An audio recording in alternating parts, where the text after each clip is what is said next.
Well, good morning. Thank you.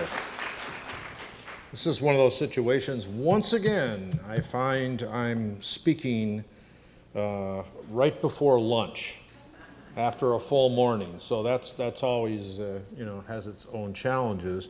And in particular, looking at this title, I think you should flee. If I saw a title like this, but Mary Ellen said, I want you to do some specific things this year because this is my third year. I'm very appreciative of the fact because I'm really impressed by what you're doing, and particularly by the jobs that each of you do for Adult Learner. That was my first real major job coming out of the university, was a Title III grant and taking a whole state and making it more adult friendly and getting businesses in the industry to interface with higher education. So it has an awful lot of a meaning to me, what you were doing.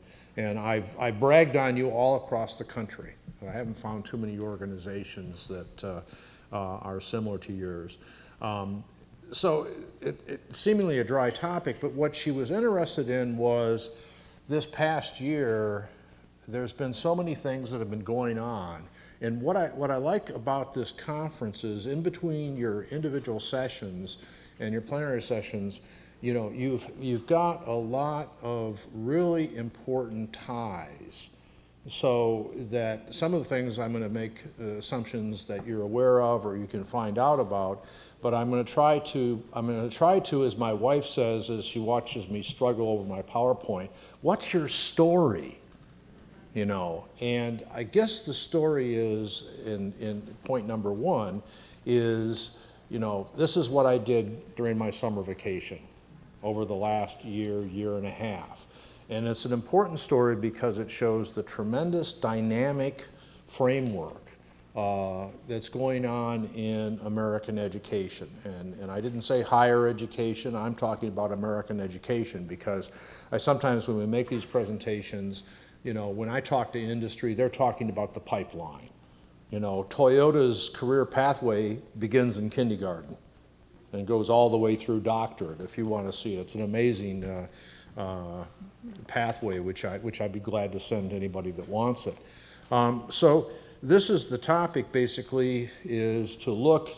I do have a problem with the word alternative for credentialing system because I think we're going to have a lot of systems. I think Holly alluded to this yesterday. We may have hybrid systems where we use both clock hour or credit hour, although there's a lot of movement there. But there is so much going on.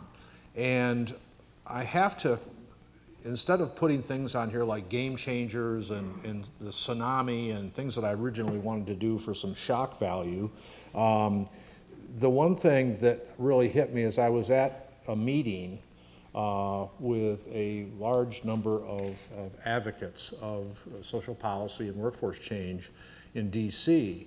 And somebody got up and said, listen, people, the competency-based education train has left the station. Now, if you remember, 2 years ago, there was an article inside Higher Ed that I responded to along with a colleague that basically was putting down Western Governors University, as not being true direct assessment, which is true, actually, and also talking about competency-based education as the flavor of the moment. I think the time has changed. So what I'm going to paint, the interesting thing about all the things I'm going to talk about are all the things that I've been involved with that show you what I think is really a growing momentum towards some significant changes. And when you add in all these factors, which I have them listed for you, you'll see what happens. But I think there's basically 4 of them. I put them up here just to show you. I always start with essentially the completion agenda. I think that's driving all of us.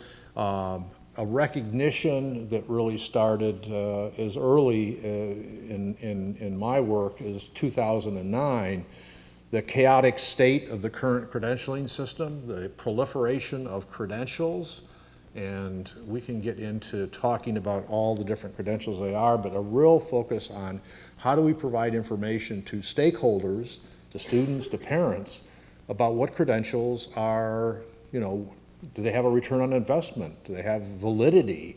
Do they have market relevancy? And yes, I'll get into the education and training thing. I'm prepared for that.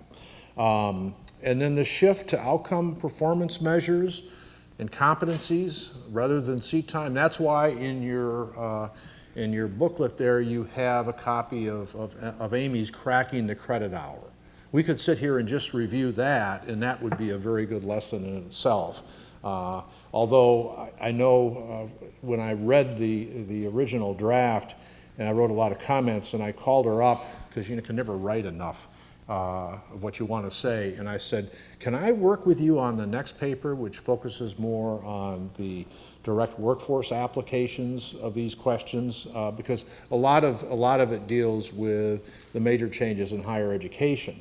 And during the same period that she was working on that, I was working with the task force in the U.S. Department of Education on competency-based education, as they were gathering information and deciding how they were going to proceed. And that in itself was a real journey. I saw a lot of progress being made over the period of time. But this also, outcome performance measures, is really an international phenomenon. And Lumina began work on that very early to take a look, and particularly at what the Europeans were doing with the European Bologna movement, which, how many people are familiar with that, the European Bologna movement? I said Bologna, not Bologna, so I had to explain that to one of my colleagues. But it really is getting away from seat-based and based on what you know and can do. And then the importance of creating qualification frameworks. So that's kind of like the themes. Just to remind you, I have shown a number of you this slide before. This is the current credentialing system in the US. I'm sure you can all very easily diagram this into consistent sense and can understand it fully. But I think picture's worth 1,000 words, that certainly is. In trying to summarize then, in looking at a quality competency based credentialing system, is one of my themes, and it's not just because I've focused a lot on workforce, because obviously I'm particularly strong in the application of what I'd call general arts or liberal arts, or what some people call soft skills, which I'll come back to, that are in the process, that are not ignored in any of the systems that we're talking about.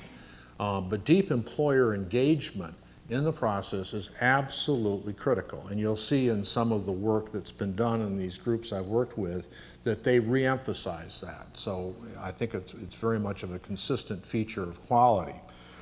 Consistent criteria and processes for assuring quality of credentials.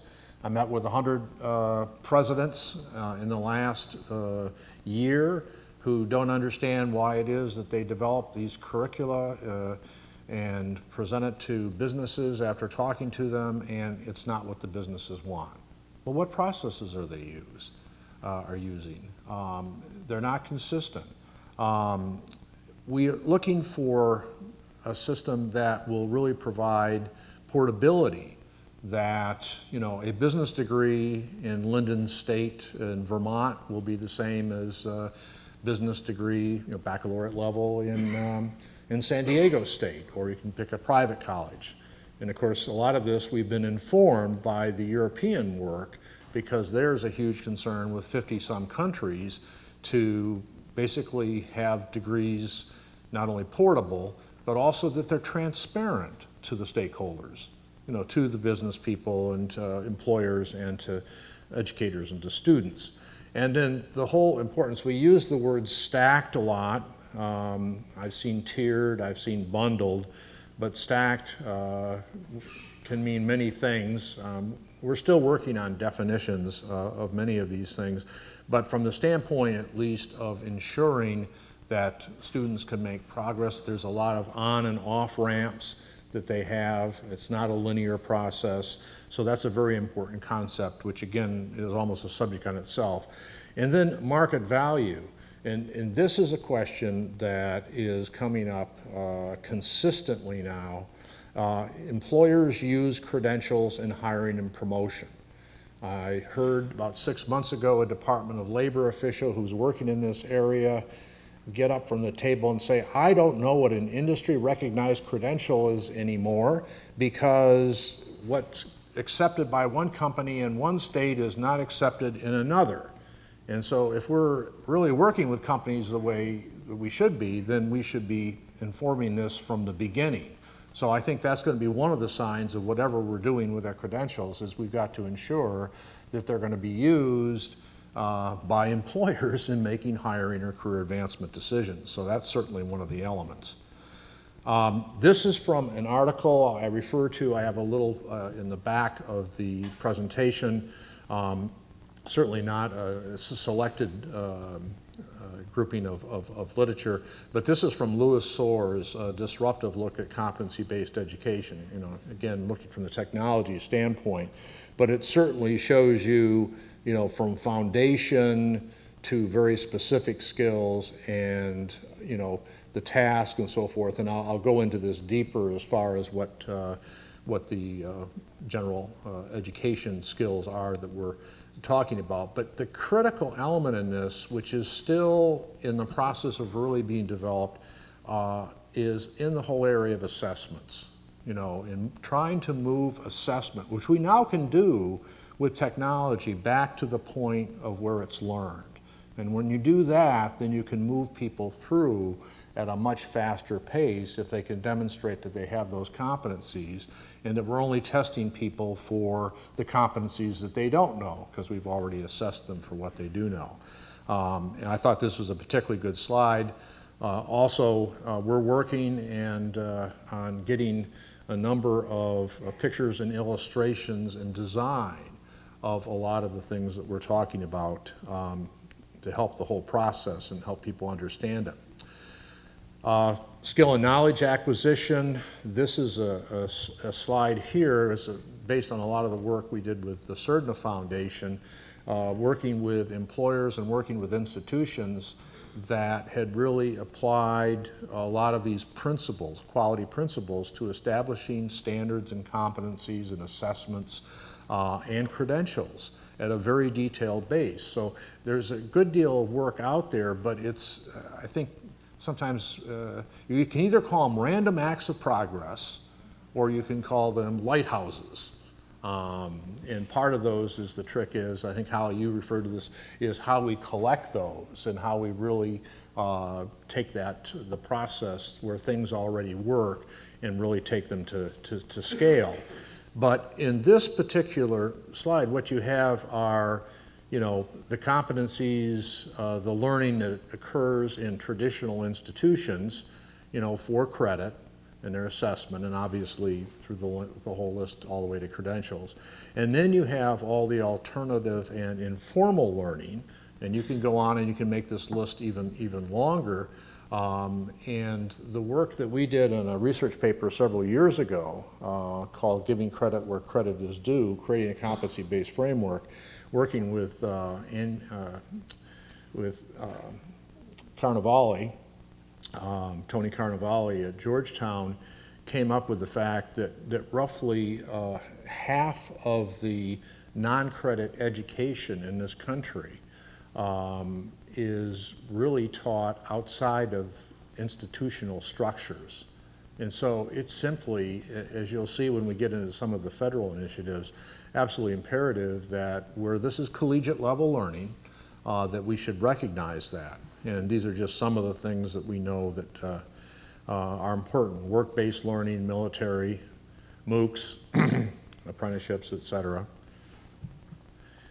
And the question that I did this in a briefing for education back actually 3 years ago, asking me to sort of take all of the European reform and sort of reduce it down and you know, how could you simplify it? And I said, well, there's basically two fundamental questions that the Europeans, and I say Europeans since I do so much work with Germany. It was my German friends at the German ministry. The questions we need to ask ourselves are we teaching the right competencies? And secondly, can students demonstrate that they can do what they've learned? And all the other questions, and I do have a long other list of questions to do, these are really the fundamental questions that we need to have processes in place to ensure that our curriculum is aligned.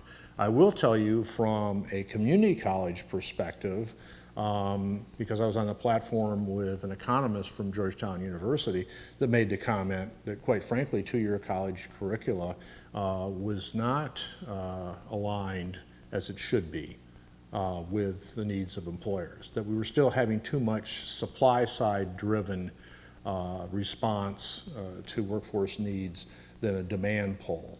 And so that is something that we're working on right now with the colleges, and it's a complete mind shift. Disruptive elements, the credit hour. All of you know about the credit hour, right? You know its history? Have you all heard that? I mean, you haven't heard time-based measurement. You're measuring time. It was originally designed, I learned this first from an article that Lumina did, and I was totally shocked. It was designed originally for faculty, calculating faculty teaching load. It is sort of the parent of TIA-CREF. It was not designed as a proxy for learning, as a unit of measurement for outcomes, for student learning outcomes. And even though we talk about it as, and we just use that Mary Ellen, the coin of the realm, it's coin of the realm, except your 3-credit course in sociology is not the equal of my 3-credit hour in sociology. So that's where I sort of have a problem. And then the disruptive element, because you have to say it, it's all about what I'm talking about, is this alternative competency-based credentialing system. Again, alternative, I think, this is all shift. You're watching this develop as literally you sit here even listening to me, or you go and, I don't know how many of you get, how many electronic newsletters you get, but it is becoming impossible to keep up with them. And as I'll say, or I probably won't say now because I've said it, I mean, I can't read another article about MOOC. I mean, I'll summarize a couple of things, but you already, I mean, heaven help us on that. Data outcomes and regulatory environment. This is going to be scary. I've already scared many presidents, not with the data, not even so much with the outcomes, but the increasing regulatory environment. And I'll give you some stories there coming up. And then the certificate qualifications framework, Lumina, Holly mentioned yesterday that this is an area that they were going to develop in, that they were going to look at the whole area of, well, you can call them certificates, you can call them certifications.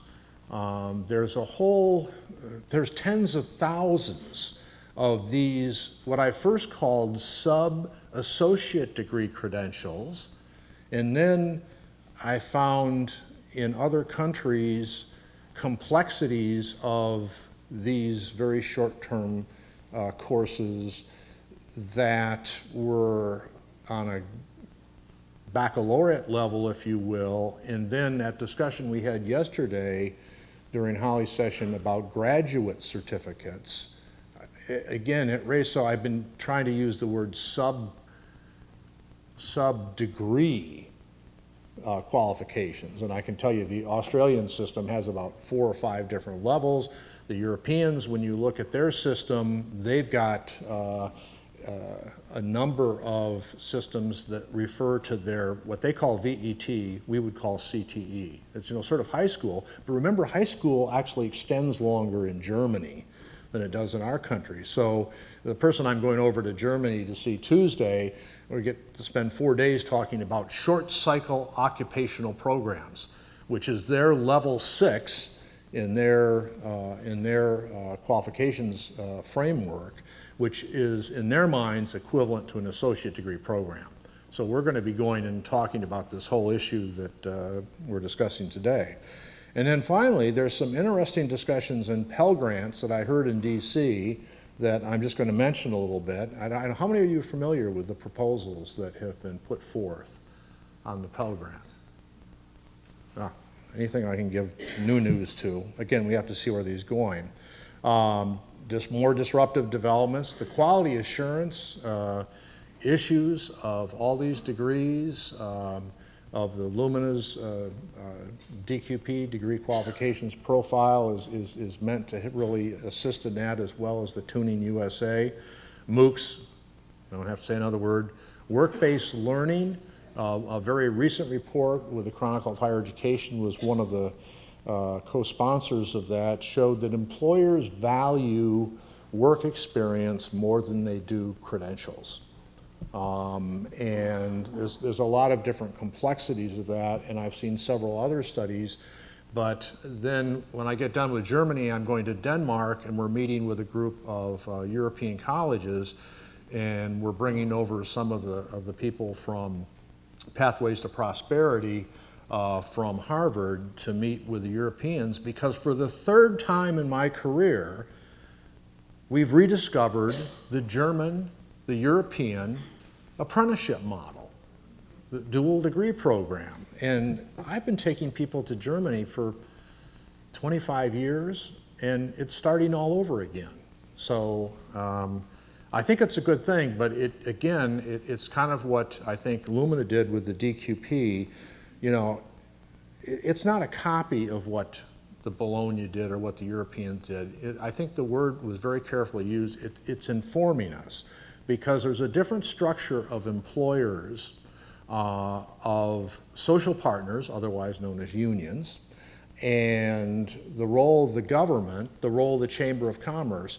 A lot of these things are influenced culturally, socially, and politically that we have to take. You know, can we replicate that? One of the systems that went over there recently came back and said, we can't do this.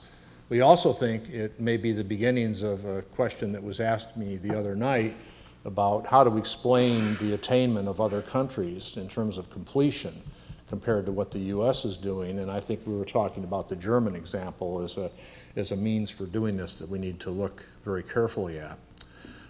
There's also an increased focus on these liberal arts skills, as I mentioned, although I've quickly said, you call them soft skills, call them what you're comfortable with, but the fact is that it's not about teaching people, here's how to do a job, because when technology changes, those skills, knowledge, and abilities will change, and unless you are adaptive, unless you have critical thinking and problem solving, unless you can integrate knowledge, et cetera, you know what I'm saying, you have to have those, and they are built into this. So to me, it's not an issue. We're not talking about job training. And then we're talking about the increasing engagement of employers through sector strategies. There's been an exponential growth in the amount of companies getting together to focus on workforce issues and take a dominant lead in working with educational institutions to produce standards, competencies, assessments, and credentials, and industry recognized credentials, and even get those endorsed, which I think is going to be dramatically changing that landscape. The credit hour, again, how many of you are aware that the Carnegie Foundation, of course, which gave birth to the Carnegie Unit, their Foundation for the Advancement of Teaching, was awarded research funding by the Hewitt Foundation to explore ways to measure competency. And part of their rationale is, given all the advances in technology and this emphasis on customized learning, this is something they need to do. And they've called up, I think, looking around the room, and I think we have, Holly, you sit on that board, don't you, for the Carnegie Foundation, as they come out with a report. I think all look very carefully when that report comes out. It'll be very interesting in terms of this discussion. And then we had, in March, we had a Dear Colleague letter applying for Title IV eligibility for direct assessment. It ties into Amy's paper, and I brought a copy of it because it had a couple things that I have not talked to Amy before coming here. But when it goes through, we're going to really push direct assessment. And the last time I talked to the Department of Education, there's certainly Southern New Hampshire University is proceeding with this. There's a whole series of institutions that are in the queue. And I talked to someone here from Georgia that is, with their university, is looking at a certificate program using direct assessment.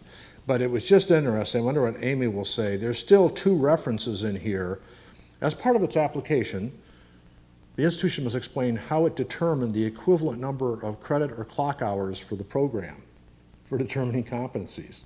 So I think Amy would say, as she did in a webinar back about 6 months ago, there's still a mixed message that's out there about competencies and about direct assessment, and more about that later. But it's an important letter for you to be aware of, because when I first met with the department's task force, they were moving very slowly.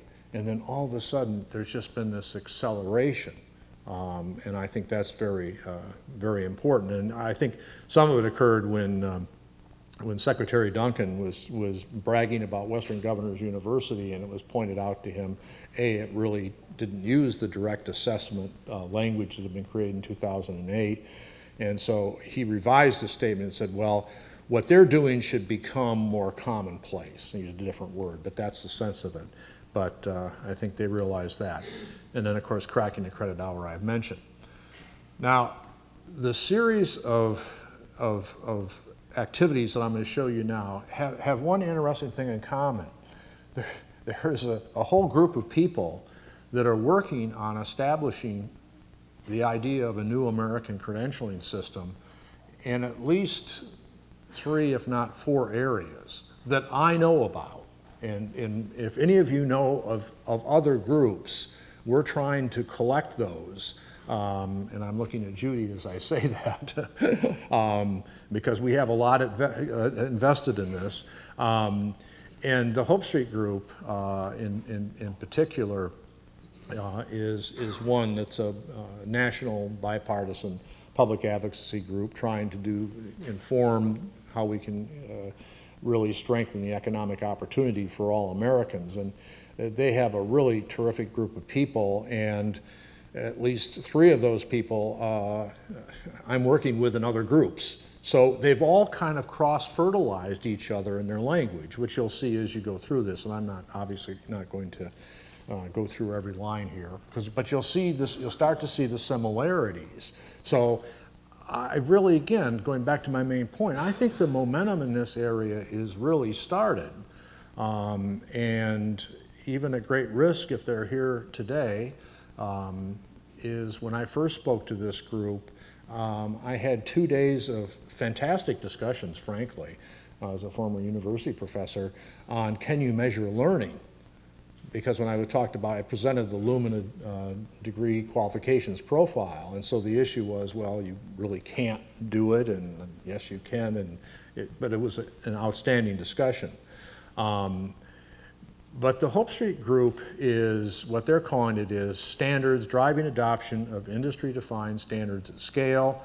This is their general statement, and all these things I'm going to repeat in a different way, but it's really, again, talking about a demand-driven system, which is new, frankly, for a number of educators, certainly the educators that I have been working with.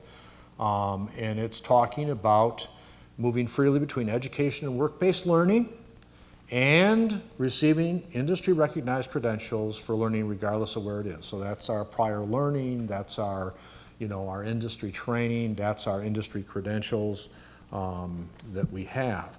And so I put these in terms of what we identified as the critical elements of success of what a standard system would be. And I led with this one because I believe so strongly in it, that employers must lead in defining standards and authentic assessments. And when you look at the competency frameworks for the Department of Labor, which are very, very good, But if you look at the one area where they say industry must be involved, it's in the area of setting standards. I think industry needs to be involved in every one of those. When you get down to developing curriculum, it's co-shared with faculty. Faculty are the drivers. I am one. But it's really looking at that and doing, there's a lot of tools out there now that are very helpful. I can tell you that we have developed for the automotive industry a standard in this country that has become an international standard. And the way we derived that was a modified DACM, and then we used a 3-part electronic Delphi, which reduced everything to a data point in terms of jobs, task, analysis, traits, characteristics. And then we could distinguish between every automotive manufacturer. We could look at the individual companies. We could look at Ford versus BMW or General Motors, et cetera, et cetera. And then we could look at faculty differently, faculty from high school CTE programs, 2-year colleges, 4-year colleges, get their data point. Then we could mix them all together and do gap analysis. And one of my favorites is that our faculty always rated robotics above industry in our mechatronics program. And I think that's the reason, is because our faculty said, well, that's one thing industry always donated, is all these robots. Well, they didn't want us to spend that much time with robotics. They wanted to teach the principles of robotics. And they wanted these areas, other areas, up higher than that. So it was an enormously good learning experience. It's not the only methodology that can be used to get at that, but it's extremely important. And then again, you see that my principle here reemerged, that if these standards and credentials are going to have value, employers have to use them to make hiring decisions. And there we're learning an awful lot about how companies are organized, how HR versus the CEO. We can talk to the CEOs and we can get all sorts of estimates of where the company is going and the support for a lot of the things we're doing. If it gets down into the HR department, it depends on whether it's an order taker and it's just going to fill orders, or whether it gets down to the person on the line who has to hire and have these people work for them. So that's an absolute essential. And then the principle of employer-recognized credentials, particularly industry certifications and non-credit learning, must be integrated into educational credentials. And again, I'm not going to talk a lot about how they might do that, but you know, in Kentucky, when I was chancellor there, we used a lot of embedded credentials, particularly in IT, which has over 500 certifications. And so we embedded those, and so students had a lot of options. If they already had taken those certifications, already had them, they didn't have to repeat them again. They could get credit for them. But there's also a lot of other methodologies that can articulate credit. It's in the stackability discussion. Standards, we feel, should encompass both entry-level and high-level jobs. Very concerned about work readiness. We think it's still a major issue in this country, and work needs to be done in that. We need mechanisms to assure the quality of the standard setting process, even though there are different methodologies. The one word that we have begun to use without definition is granularity. You know, SACS is required for how many years now we have student learning outcomes in our courses? What's the standard number for courses? 10? 6? Whatever is determined, I suppose it'll be from the ones that I've seen. Our mechatronics program had 170 task lists. Now, is that, you know, where is that? I mean, we have to define that, because the other problem that is going on is that we do not have a common glossary or terminology for a lot of what I'm talking about. We still have too much flex. You know, for example, what do competencies mean? Although we have given a definition of this. And then standards should be developed for sector, cross-sector, personal and societal requirements. That goes without saying. Now, the second thing I've been involved with is looking with the Cerna Foundation. where we're actually coming out with an article shortly called Bringing Quality Competency-Based Credentialing to Scale. And this is based on extensive interviews we've had with policy and practitioner experts. We've actually identified a lot of those random acts of progress out there that are occurring. We've identified the core elements of a quality competency-based credentialing process. We've actually got our first pass at definitions and terminology. I will forgive my friend in Germany for telling me why didn't you just use the European terminology. It's better and it's in English, so I'm frustrated with that. I'll fight that next week. Importance of deep employer engagement, again, common theme. And then what we really had fascinating fun with, that if I had a lot of time and you had interest in this type of stuff, is the tremendous leveraging power that the federal government had in credentialing. And we made recommendations to the White House. We were going to have 40 groups sign this letter to the White House, and then the State of the Union address was coming up, and they said, you've got to get this into the White House now. Well, that's the good part of the story. I mean, then you sit there and you listen to the speech, did anything come out? Well, the president did use the word skills. I don't think we could take credit for that. And then he did talk about an alternative credentialing system. Well, I don't think we can take much credit for that, because I know the person who suggested that to the president's staff. But when we talked about the federal government and credentialing, it was amazing. That's the most spontaneous response I've ever seen, because we laid out, we had an insider, I suppose this fits in the leak issue, from one of the departments, that we provided a lot of information in terms of what the federal government does as a major credentialing player. In dealing with agencies, and I mentioned some of them in here, but you just the list goes on. I've got about 4 pages of who's involved with what, and some you're very familiar with. But you've got people involved who are establishing standards and credentialing requirements for employers in industry regulated by health and safety, obviously EPA, FDA, FEMA, transportation, easy ones to tell you about.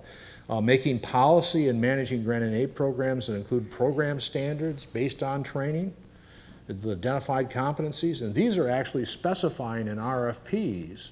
And there's a lot of companies, and there's very few institutions working in this area, but these companies are working to create, in particular, certificates that then will be third-party validated, because that's what the power of the federal government is going to do. And then, of course, obviously, all those agencies that employ federal workers that want them trained, health and safety, again, Homeland Security, or people who need continuous improvement to make changing work. I'm waiting for Mary Ellen to get up there. Keep a watch on me here. The defense industry. There is just so much to tell you of how. So when you think what we were laying out was, here are all these initiatives, they're all not connected to one another. The different agency work, if they took that and harnessed that.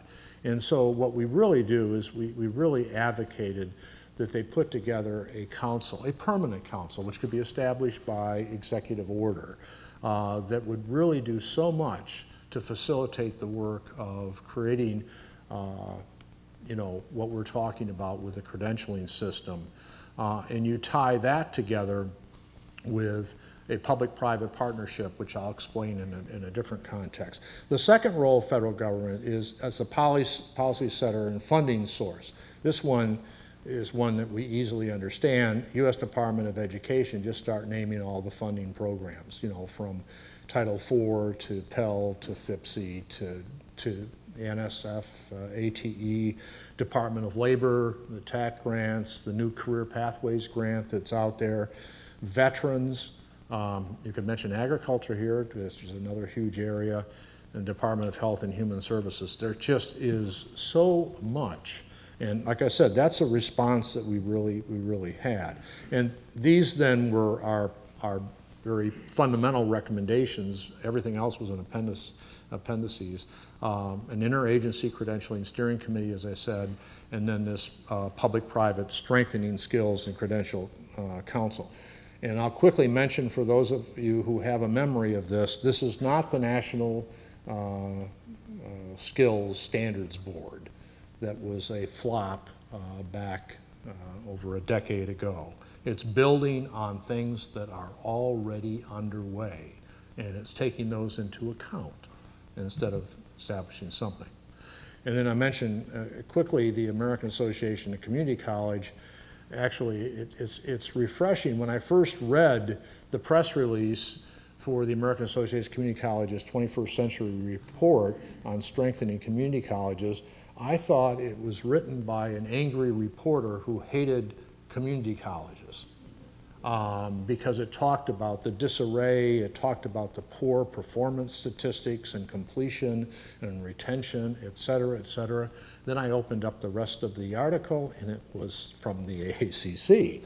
But what other organization has said? We need to reinvent, reset, re-engineer what we're doing. And I think that is a message. I think I heard it yesterday clearly. You know, we're talking about massive systems change and transformation for our institutions. I don't think we can avoid that. But interestingly enough, in the implementation team that I was assigned to, along with two other people that were on these other committees or groups that I was with, is to develop a national credentialing system. So at least we're sort of using the same language, and I think we're coming closer together. But this really does require a convener. We were hoping the federal government might do that. We're open to alternatives for that.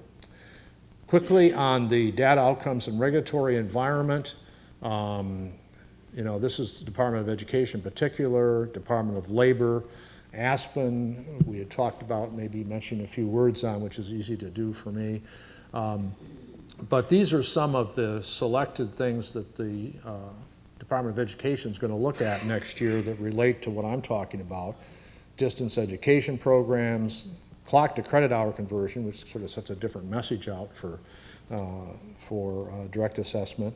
Direct assessment, obviously, with the Dear Colleague letter. Accountability and gainful employment. You'll love that one. Title IV disbursement, because preventing fraud. So, you know, it's almost the same. I think Amy says this in her book, is that the federal government's signaling, Department of Education is signaling two things, both expanding and contracting. I'm not sure how you can do both. The accountability and gainful employment is because of increased concern on consumers. Remember that whole gainful employment? Let's get those for-profit institutions, you know, the really bad ones who are ripping people off. And let's make them report what their employment and wage gains are. And, well, that's coming to all of us for all programs. There's a new national report card yet, which I believe eventually, shortly, will include that.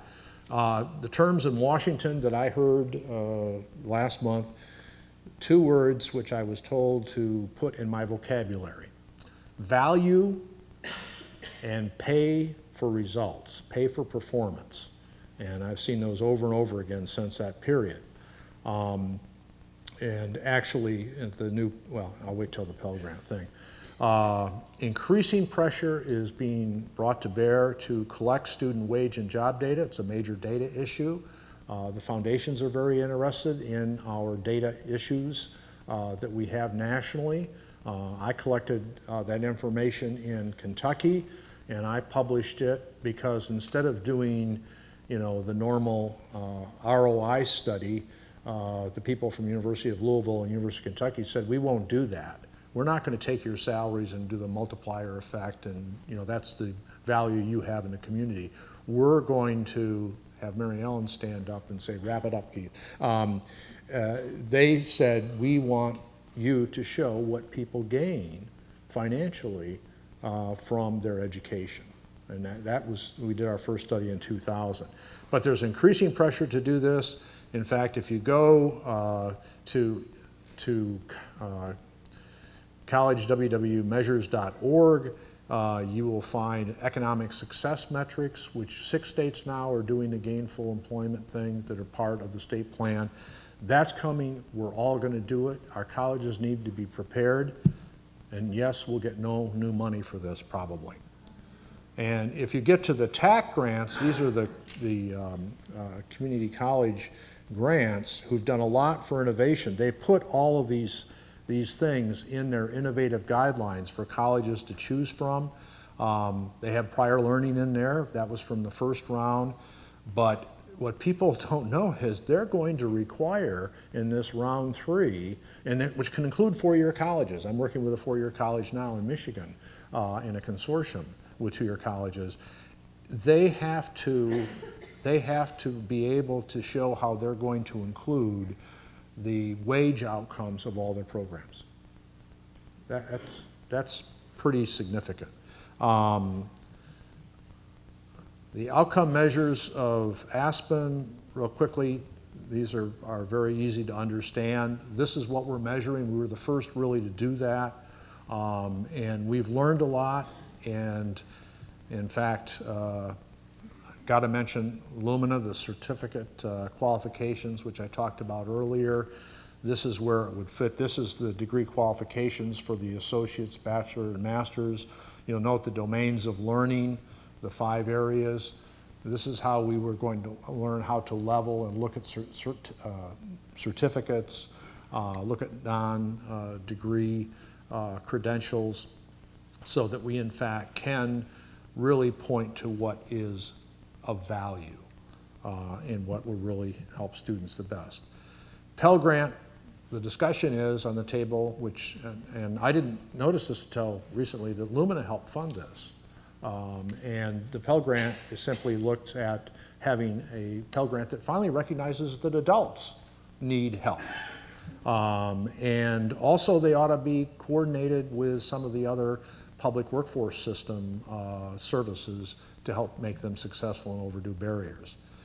The American National Standards Institute, the only thing there to say is that they're exploring creation of a competency-based workforce credentialing and quality assurance institute. In fact, having a web portal so that you can go to and you can actually see what credentials are going.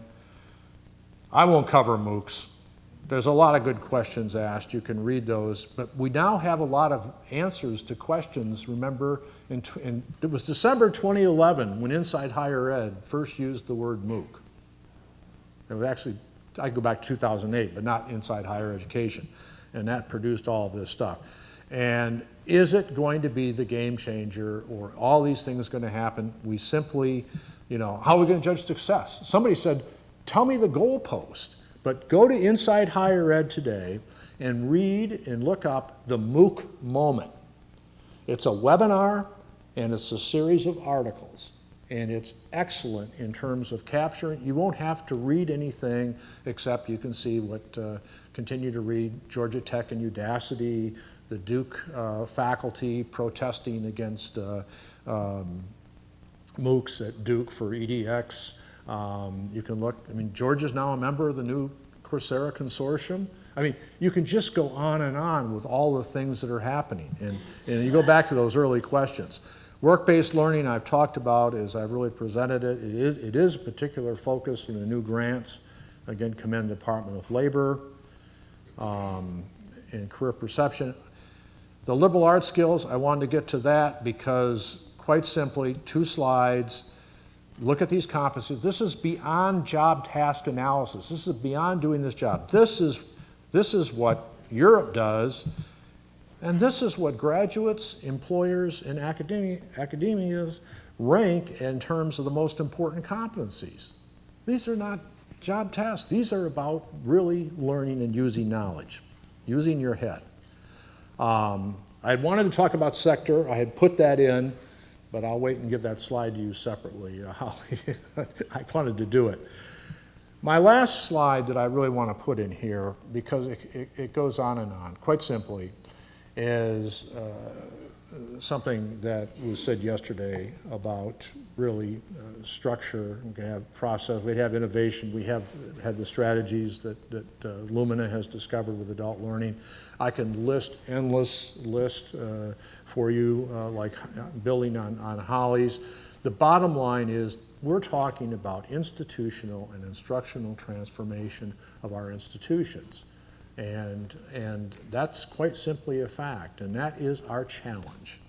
And that's a challenge that you have. The implications, hopefully just what I've told you today, you can see that it's going to be another whirlwind year, and things are going to be happening that are going to affect your institutions directly.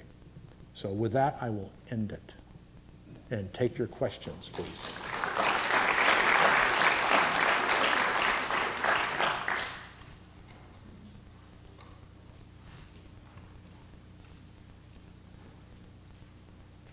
Remember, it's lunchtime.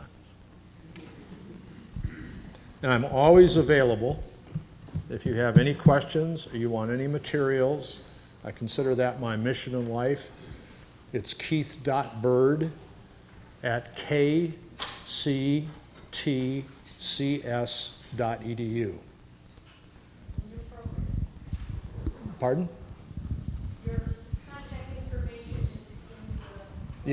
Yeah, I think I have the skilled work, but you know, I use my EDU number. It's easy to remember. Oh, well, my question, you want me to ask it now? Hello. Yes. Yeah, Richard Oman wrote a book in 1976. Have you read that? English in America? And it's still relevant today and republished, and everybody still is impressed by it. But he talked about how industry affected the ways we teach English and the curriculum in English departments, which is relevant for kind of what you're talking about here. But what if the point one of the points he was making was that industry only hired white, so they weren't teaching ethnic literature. So it has a lot of, I think, negative repercussions to bring employers and make employers the focus of what education should be. Well, if I can, and I'd like to see the reference to that. That would be helpful if you could give me that reference so I can include it. Is when I'm talking about quality jobs, and recently the Hope Street Group is trying to define what are meaningful jobs. I mean, have a definition of what constitutes a meaningful job. The companies that I'm talking about are not the ones, you know, like in the early manufacturers who left and went overseas. Now they're coming back for a variety of reasons. But the equity agenda, you know, we know the perfect storm that ETS did, Judy, 1992, probably 1999 or so, came out and said with the changes in the American workforce that there's simply no labor force once we get all the retirements unless we can become accommodating to the tremendous diversity in this country. And we see it in the paper or on the news every day. So I think that industry is going to have to, industry is willing, certainly the better companies are willing to respond. I've seen that. But it's simply, is that direct to what you're saying? I'm just saying how you are avoiding the negative impact of having industry drive this. I mean, it's clear that industry does drive education to a certain extent, but to like deliberately pull them in and let them dictate what our education is, or Yeah. what education is. We're now at the heart of the matter. Thank you. It's the thing that Tony Carnevale worries about when he first produced his paper about a year and a half ago about occupations and majors matter. He was afraid of being accused of the commodization of education, which is what I think you're talking about. the commoditization of education, that education is, what's its primary purpose? There is a disconnect between employers and educators. A study that was, look at the book or study Across the Great Divide and ask and see what college CEOs and what business CEOs said the role of post-secondary education was with regards to helping people prepare for careers. There is a substantial difference. And I think for our society, I have yet personally to have met anyone who has not gone to college to end up with a meaningful career or a meaningful life. And so I think either or you're going to start a company, and I'm currently doing coaching for a CEO of his own company to help him work on his management. So, you know, I know exactly what you're saying, but, you know, again, it presumes that business is driven by things that are not supportive of education. And just that chart I was showing you from the Europeans, that their system is really based on having those integrative skills and applied learning and being able to be creative. And I was mentioning to somebody earlier, you know, at Toyota Motors, one person, anybody on the line can stop the assembly line if they see a problem that needs fixing. That's the faith that Toyota has put in their employees, that they have the critical thinking skills, the problem-solving skills, that they can trust them to make those decisions. So if you know how much money is involved in stopping an assembly line, now that was not in American companies. At least it wasn't the last time I looked. I don't know if it is today. Does that help? Somewhat. I mean, there's a whole lot of issues involved, ethics. You know, when you think about the ethics, the Wall Street fiasco that we had not too long ago, and ethics and all that, they scare me, frankly, the industry people. Well, I'm looking at the fact that I feel that education is as significant an issue of national defense as our military is. So I'll put it that way to you. We might agree to say that it's that important. And unless we give it the proper focus of what a role of an educator is, because part of the thing you'll note in the Illumina degree program, part of the learning domain that I really like is about being a good citizen. I think that's absolutely critical. And one of the challenges that we face, I think, I'm anxious to deal with the certificate level to see, even in somebody who's getting a certification, you know, whether it's a 1 year, you know, or 6 months or like that, to what degree is that person prepared to contribute to society? Because I think that's what we're all interested in doing. So I think there's an awful lot of room for responding to your concern. Anything else? Lunch. Thank you so much.